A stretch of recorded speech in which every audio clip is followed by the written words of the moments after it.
agradecerles a ustedes muy especialmente estar aquí esta mañana. A la coalición No al TLC con Corea y con Turquía, mis agradecimientos muy especiales por su invitación.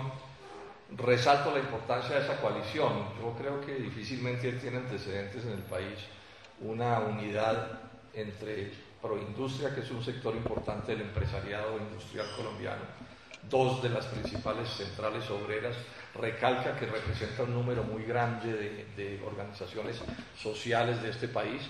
Además, digamos, coadyuvamos, para llamarlo así, en favor de esta coalición, el senador Velasco, que acabamos de oírlo aquí, el doctor Luis Fernando Velasco, Armando Benedetti, quien no pudo estar también, es parte de quienes en el Congreso promovemos este asunto, y el doctor Carlos Amaya, que es del Partido Verde, o sea que tenemos buena parte de los sectores políticos representados. Yo creo que este es un ejemplo que vale la pena observar con detenimiento, ¿no? Y porque tiene que ver con que, a pesar de las evidentes diferencias entre el capital y el trabajo, entre los patrones y los trabajadores, pues se encuentran puntos claves sobre los cuales coincidir. Además es obvio y es fácil entender la coincidencia. Es que si no hay producción, no hay empresarios; si no hay producción, no hay trabajadores. Bueno, yo diría que si no hay producción, no hay país. Entonces ya allí hay un factor de convergencia supremamente grande que debería además permitir adelantar coincidencias en otros temas.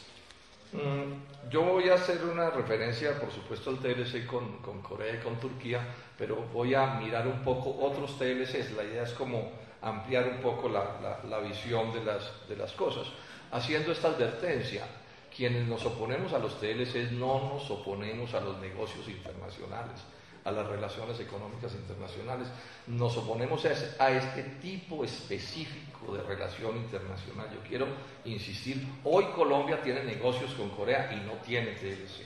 Antes de mayo teníamos negocios con Estados Unidos y no había TLC. Luego, la primera falacia es decir que sin TLCs no hay relaciones económicas internacionales. Esa es una gran mentira que se le ha repetido al país, y nos oponemos a este tipo particular de relaciones. Estamos como en una especie de cáncer de los TLCs, como de plaga de los TLCs. Ya lo mencionaba aquí alguien, ¿no? Entonces se ofrecen TLCs como si eso fuera pues la piedra de la felicidad, ¿no? Inclusive ya el presidente Santos ha sido capaz de hablar de un TLC con China, perdón, con China. Eso es como increíble, inaudito. Si no hubiera detrás los intereses a los que me voy a referir al final, que hubiera detrás de estos TLCs, uno pensaría que lo que pasa es que son como una especie de secta pseudo-religiosa de adoradores del libre comercio, porque realmente de qué otra manera se puede explicar que alguien ande como por el país metiendo TLCs uno y otro y otro y otro y otro, como si eso fuera pues el paraíso. Miremos en qué van algunos que ya se han tramitado, porque esta cosa es aquí con cifras. Bueno, el primero que nos está afectando es en TLC, cuando digamos no tuvo todas las cosas perniciosas de los TLCs, tuvo varias, y las cifras nos dicen que nos está yendo bastante mal. Yo voy a dar cifras expresadas en estos días en un artículo por el doctor Emilio Sardi, un importante empresario vallecaucano, muy crítico de estas cosas. Y miren las cifras de cómo nos ha ido con México, porque es que el cuento es que vamos a exportar mucho y nos vamos a volver felices porque vamos a exportar mucho. Bueno, ¿cómo nos ha ido con México? En el año 2004, la balanza comercial es lo que mide las relaciones importaciones y exportaciones de un país. Positiva es cuando uno vende más que lo que exporta, pues más que lo que importa, y negativa cuando importa más que lo que uno vende en este país. En el 2004 ya era negativa en 1.063 millones de dólares, pero en el 2011 se nos volvió negativa ya en 3.044 millones de dólares. O sea, prácticamente 3 veces más en contra de Colombia en sus relaciones comerciales con México. Pero él además hace una advertencia, y es que 1.000 de esos millones de dólares que Colombia le está exportando a México son exportaciones de petróleo e hidrocarburos, que ya se ha dicho aquí con toda claridad, no necesitan de un TLC. O sea, si le quitáramos esos 1.000 millones de dólares, pues la balanza sería todavía peor, porque sería, digamos, negativa en 4 veces más hoy que lo que teníamos en el 2004. Entonces, que no nos vengan con el cuento a decir que nos va bien en este tipo de tratados. Otro caso, el caso con México. Este caso, si se quiere, es más grave todavía. En 1995 se firmó un tratado que tampoco es un TLC completo, pero que tenía muchos elementos de un tratado de libre comercio. Balanza comercial negativa para Colombia, 379 millones de dólares, ya nos iba mal. 2006, 1.616 millones de dólares. 2011, 5.000 millones de dólares. O sea, nos están desmantelando el aparato económico. Este de México es particularmente dañino para el sector industrial. El caso de los TLCs con Canadá y Estados Unidos, yo diría que a estos hay que permitir que pasen un poco más los días, son demasiado recientes. El de Estados Unidos es de mayo, el canadiense es de hace un año, pero estoy seguro que con el paso de los años va a quedar, con el paso de los meses va a quedar clarísimo que son contrarios al interés nacional, porque además ya las cifras que se conocen, que no quiero dar porque, repito, no es responsable pararse uno a hacer un balance de un TLC con un país a los 3 meses, eso es palabrería barata. Yo en eso no voy a caer, en eso no voy a seguir al gobierno, pero tengo, digamos, la tranquilidad de saber que la vida nos va a dar la razón, cuando, bueno, si nos equivocamos nos alegraríamos, pero estemos seguros que no va a ser así. Otros casos, porque yo creo mucho en la idea de cuando veas a tu vecino pelar, pon tus barbas a remojar. Entonces veamos aquí una serie de TLCs que han firmado países vecinos nuestros con Estados Unidos y sobre las cuales mentirosamente, los amigos del gobierno nacional han puesto como ejemplo de que les ha ido bien. Bueno, es conocido el desastre mexicano con el TLC con Estados Unidos, a ese no me voy a referir, que es el más viejo, pero empecemos a ver sobre algunos que, repito, mentirosamente dicen y ponen como ejemplo de que a los países como Colombia les va bien en TLCs con Estados Unidos. Perú, balanza comercial. Esa balanza comercial era en el 2007 positiva para Perú en 1.152 millones de dólares. O sea, Perú exportaba más a Estados Unidos que lo que importaba por 1.152 millones de dólares.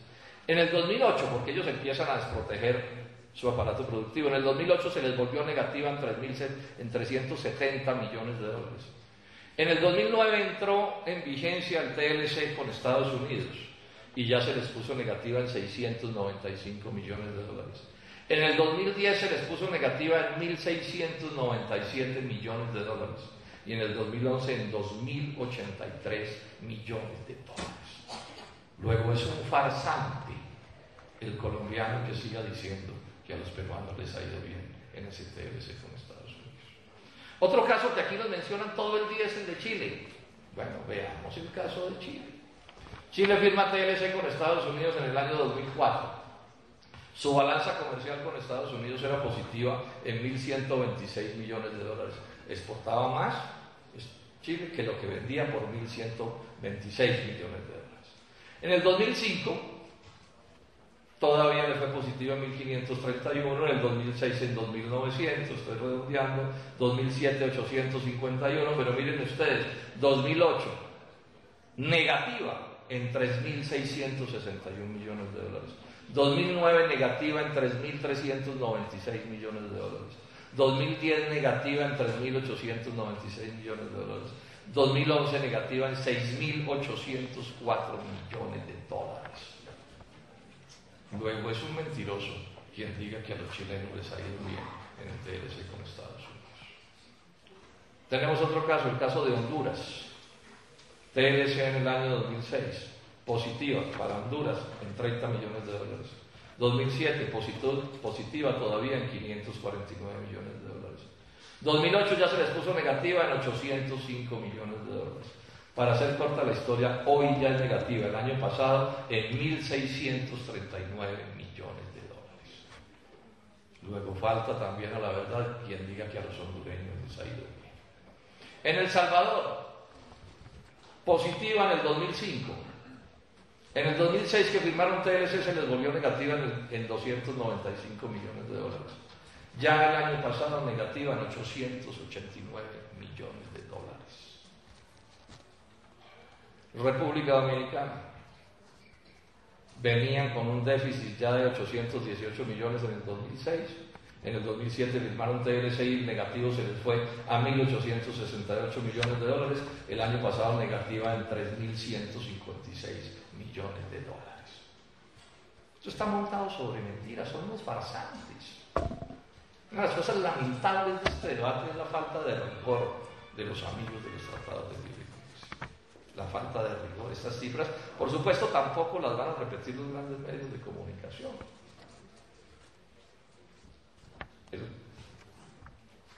Bueno, ¿cuál es el caso con Corea?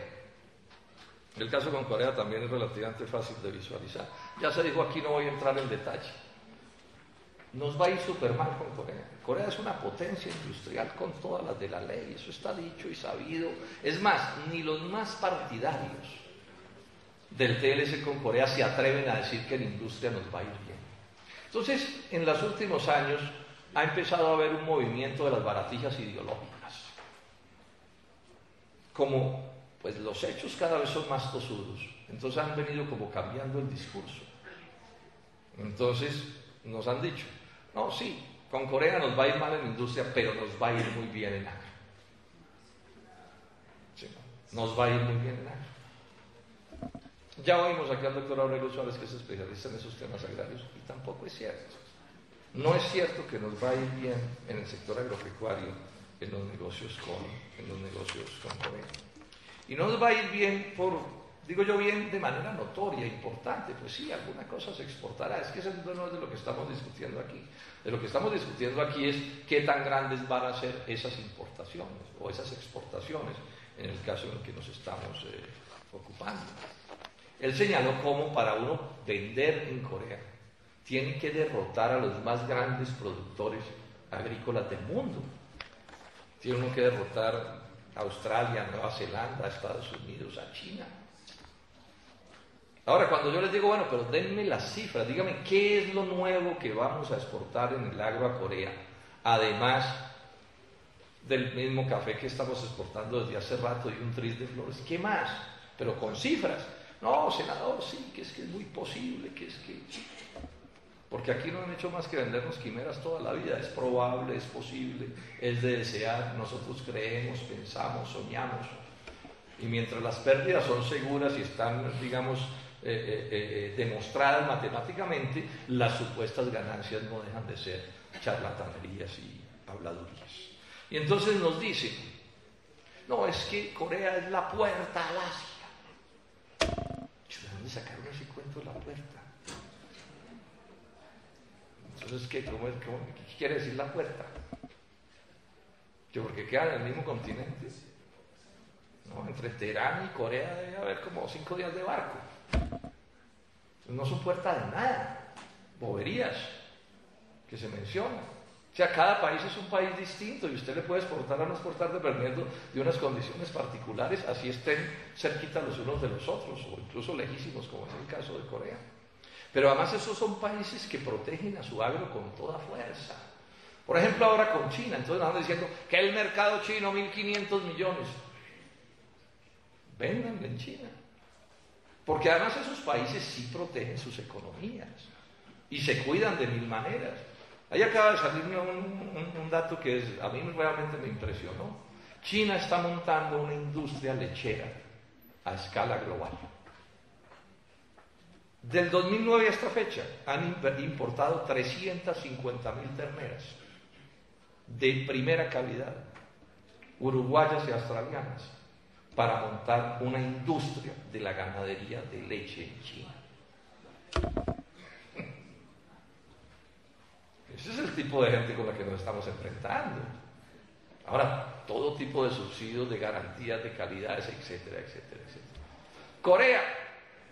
Corea es un poderosísimo productor del sector agropecuario.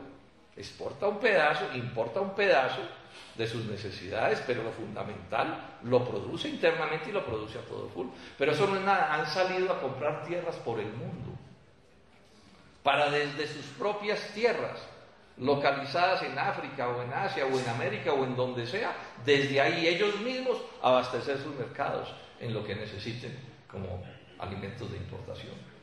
Intentaron comprar 1 millón de hectáreas en solo Madagascar, Daewoo. Ya han comprado, dicen la estadística, 1,5 millones de hectáreas en el exterior. Entonces aquí, por el contrario, es que hay que asumir una nueva preocupación. Es la última amenaza contra este país por cuenta del libre comercio. Es que le van a vender a los extranjeros las tierras de Colombia. Es un pleito que tenemos ya con el gobierno nacional. El Polo Democrático Alternativo ya ha presentado un proyecto de ley prohibiendo la extranjerización de las tierras.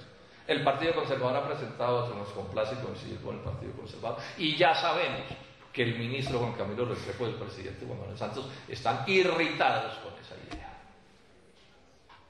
Entonces aquí lo último que nos va a terminar pasando, ¿cierto?, es que sean los extranjeros los que se terminen apropiando del territorio nacional y que cualquier banano o cualquier lechuga que se pueda vender en alguna parte resulte ser producida por esos mismos extranjeros aquí en el territorio nacional.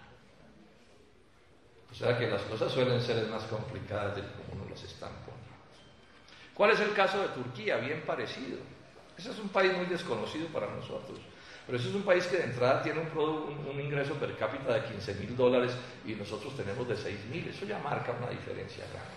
Y como se ha mencionado aquí, es un país equipado y financiado por los europeos, ¿sí?, con mano de obra bastante más barata que la de Europa. Yo no entendía bien por qué Colombia empieza a darle prioridad a ese TLC con Turquía. Bueno, ya lo explicaron aquí. El especialista, el doctor Miguel, nos dijo, no, fueron los europeos los que dijeron, no, es que esto viene con ñapa, ¿sí? Embarazado nos llegó el TLC con la Unión Europea, hay que llevar pues, la vaca y el ternero, ¿cierto? Y el ternero es nada menos que Turquía, que es un país con posibilidades industriales vigorosas, ¿sí?, con el cual, por supuesto, no tenemos ninguna posibilidades de vender nada que valga la pena. Marta Lucía Ramírez, la exministra la ministra de Estado en Colombia. Ella preside una coalición que se llama por la Coalición para la Promoción de la Industria Colombiana. Dice, refiriéndose al TLC con Turquía, no hay riesgo alguno de poder competir con Turquía. Esta es una organización que tiene capacidad para estudiar estas cosas. No hay riesgo alguno de poder competir con Turquía. Entre otras razones porque es rivalizar además con el aparato industrial europeo. Por el contrario, son enormes las amenazas para el empleo industrial colombiano, que ve amenazado el 37% de sus puestos con una industria que es 3 veces mayor que la colombiana. O sea, cada TLC nos hace un hueco. Sí, uno nos desmantela una cosa, otro nos desmantela otra cosa, otro nos desmantela otra cosa. Todo eso es a lo que voy a referirme a continuación, de qué es de lo que se trata este asunto. Los partidarios del TLC con Corea ya he dicho que sin demostrarlo como gran genialidad dicen, sí, nos van a acabar con la industria, pero eso sí, vamos a vender algunos bienes agropecuarios. Repito, no demuestran que puedan vender los bienes agropecuarios. Pero aún si lo pudieran demostrar, ¿quién con algún grado de seriedad en un debate económico puede decirle a un país de las características de Colombia que es buen negocio acabar con la industria para vender unos cuantos géneros agropecuarios? Yo no me opongo a que exportemos. Es difícil encontrar un colombiano que haya defendido más el sector agropecuario que este senador, pero no le voy a aceptar a nadie en Colombia la tesis de que para vender una lechuga vamos a destruir el aparato industrial colombiano. Ni 10 lechugas ni 1 millón de lechugas. Porque yo de estas cosas entiendo. Y sé que un país como Colombia no se puede desarrollar sin agro, pero menos se puede desarrollar sin industria. Menos se puede desarrollar sin industria. Todo el progreso de una nación de Colombia está atada a la suerte de su desarrollo industrial. Y las posibilidades de desarrollar la productividad del trabajo, que es la clave del progreso, están atadas a las posibilidades de la industrialización. Aquí ya se dijo, una de las cosas más graves que nos ha pasado en estos 20 años, y de esto lamentablemente se habla poco, es la desindustrialización del país. Y se habla poco no porque no sea grave, sino porque los que tenían el deber de hablar de esto guardaron silencio. Hubo quienes prefirieron, ante la desindustrialización del país, entonces a su organización gremial, que decían que era la de los industriales, la volvieron la de los empresarios. ¿Qué tal la comodidad? Le podían decir más bien que es la de los importadores, y siguen cobrando la tarifa. Pero es más grave la desindustrialización que ha sufrido en Colombia que la desagrarización que ha sufrido en estos 20 años de libre comercio. Y lo que se viene es peor. Nosotros en el agro finalmente tenemos una especie de nicho donde nos podemos refugiar para hacer alguna cosita, donde no nos pueden entrar las potencias, que es en los cultivos tropicales. Entonces uno ahí detrás de una palo de café se le defiende a los gringos, detrás de un banano se le oculta a un japonés, ¿cierto? Pero en la industria no hay nicho donde meterse. Eso es lo que está pasando. Yo decía en alguna conversación sobre esto a quienes dicen que es que, bueno, como vamos a exportar bienes agrarios, no importa que se acabe la industria. No, esto es como un barco. Un país es como un barco. No es posible salvar camarotes si se hunde el barco. Miren, los países que más exportan de su aparato económico exportan por ahí el 20% de su economía. Incluso Colombia exporta más o menos el 20%. Los que más de pronto llegan 25, 30%. Estados Unidos y Japón exportan por ahí apenas el 10%. O sea, el grueso de la economía de los países la sostiene el mercado interno, que llaman, o sea, la capacidad interna de comprar y vender. Si yo produzco una botella de leche y se la vendo pues a un colombiano, ¿cierto? Y ese colombiano yo le compro después otra cosa, ¿cierto? Eso que llaman el mercado interno. Esa es la clave de la economía. Ustedes miran los países que han logrado desarrollarse en el mundo del capitalismo y encuentran que unos exportan un poco más y otros un poco menos. Digamos, Alemania es de lo que más exporta, tiene la particularidad del mercado europeo, Estados Unidos exporta mucho menos, pero todos sí tienen una característica, tienen un poderosísimo mercado interno. Y es obvio, es que si yo exporto mucho y el 30% de mi economía son los negocios de importación y exportación, pues el 70% es mi negocio interno. O sea que la clave de mi economía es el negocio interno. Y si no exporto el 30, sino el 20, pues la clave de mi economía es el mercado interno. Eso lo entiende cualquiera, no hay que ser ni siquiera economista. Entonces, si hay una cosa obtusa, es haber un productor aplaudiendo porque se quiebren otros productores, porque resulta que se le están quebrando son sus compradores. Y si los ganaderos no encuentran a quién venderle la leche, es porque los niños pobres de las ciudades no toman leche. Y hay muchos niños pobres en las ciudades porque en las ciudades no hay más desarrollo industrial, y entonces los niños, en vez de ser hijos de obreros asalariados industriales con alguna capacidad de compra, son hijos de vendedores de mamoncillas. Eso lo entiende cualquiera. Hay que ser un genio. Y lo mismo hay que decirle a los industriales: si se quiebra el agro, ¿a quién le venden sus cosas? Si yo hago camisas y resulta que los pobres del campo heredan las camisas de los pobres, de los padres a los hijos, pues no compran camisas. Si es un campesino con unos zapatos 5 años, pues claro, no le compra a la industria zapatos. O sea, aquí metámonos en la idea en la cabeza de que esto es como un barco y aquí vamos todos. Ahora hay camarotes y hay pleitos entre los camarotes, hay camarotes de primera y de segunda y todo, pero si al final se hunde el barco, se hunden todos los camarotes. ¿Qué es lo que nos está pasando? ¿Cuál es la razón de este absurdo en el que estamos? De esta especie de hemorragia de TLCs contra los hechos, contra la evidencia, contra la teoría, contra la práctica, contra el interés nacional. ¿Por qué? Y la cosa es muy sencilla, porque esto le sirve a las transnacionales del mundo. Decir esto es una herejía. Pero bueno, alguien lo tiene que decir. Lo decimos. ¿Qué es la globalización? Es un mundo para que opere en beneficio exclusivo de las transnacionales, y son los negocios entre ellas. Aquí se dijo hace un momento, ¿no? Colombia no exporta carbón, lo exporta Mr. Drummond, lo exporta Glencore. Sí. Colombia no exporta níquel, lo exporta BHP Billiton. Colombia no importa nada, lo importa Carrefour o lo importa no sé quién. Además están desnacionalizando la economía por completa. Yo no sé si ustedes han visto ¿Sí? Comenzaron por las grandes cosas y ya están comprando hasta las tiendas de barrio.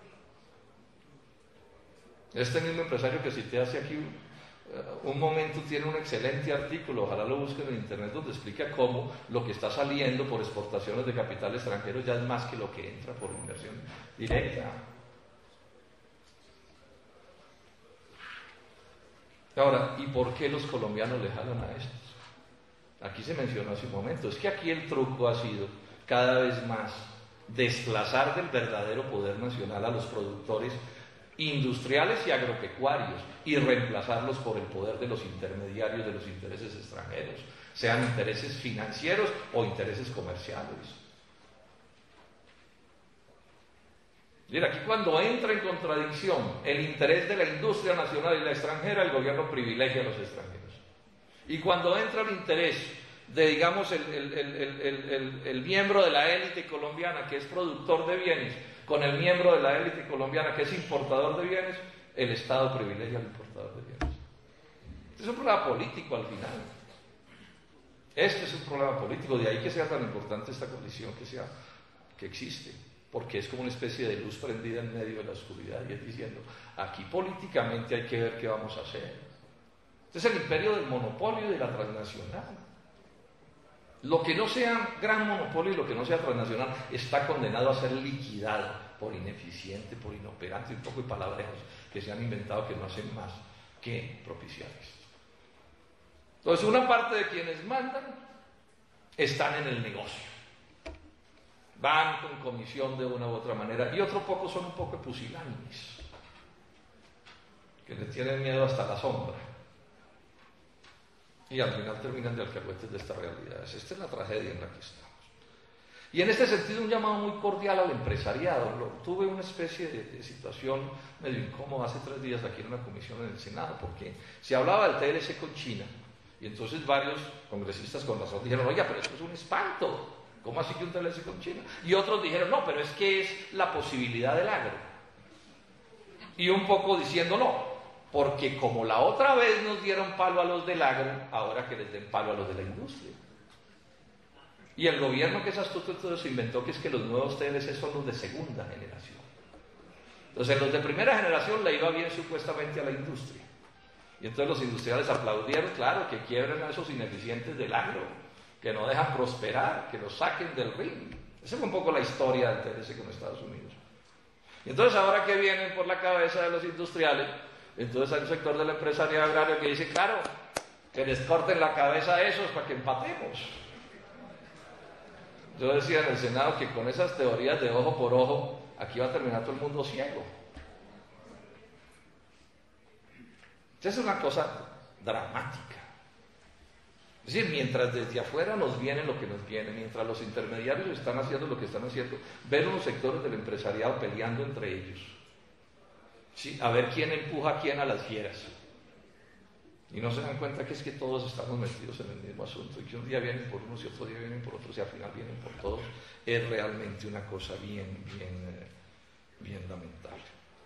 Termino insistiendo pues en lo que señalé de base. Yo creo que esta idea de que hay que unirse aquí, así tengamos diferencias en muchos temas, pero tenemos que unirnos, es la única idea que nos puede conducir a donde hay que conducirnos. Y es que aquí lo que hay es una gran batalla, donde no es posible persuadir a nuestros contradictores.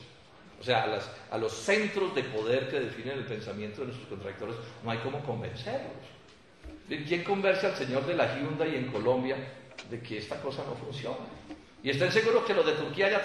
no, estén seguros no, yo ya sé que hay nacionales ganando licitaciones de acero con acero turco. Sí. Ya lo sé, tengo los nombres. O sea, lo primero que hacen estos negocios de transnacionales y estas cosas es montar la punta de lanza de los criollos que se encargarán de hacer el trabajo en beneficio de estas transnacionales. Y hago esta advertencia también, no me opongo a cualquier negocio con el extranjero, ya lo dije, no me opongo a cualquier inversión extranjera en Colombia, no, pero es que el problema es cernir las cosas de cuándo nos conviene, cuándo no nos conviene, cómo es una cosa, cómo es otra cosa, siempre pensando en, bueno, cómo va el barco en el que navega la nación colombiana. Yo por lo demás soy optimista en que un proceso va a terminarse dando y que estas luchas las vamos a terminar ganando. Muchas gracias.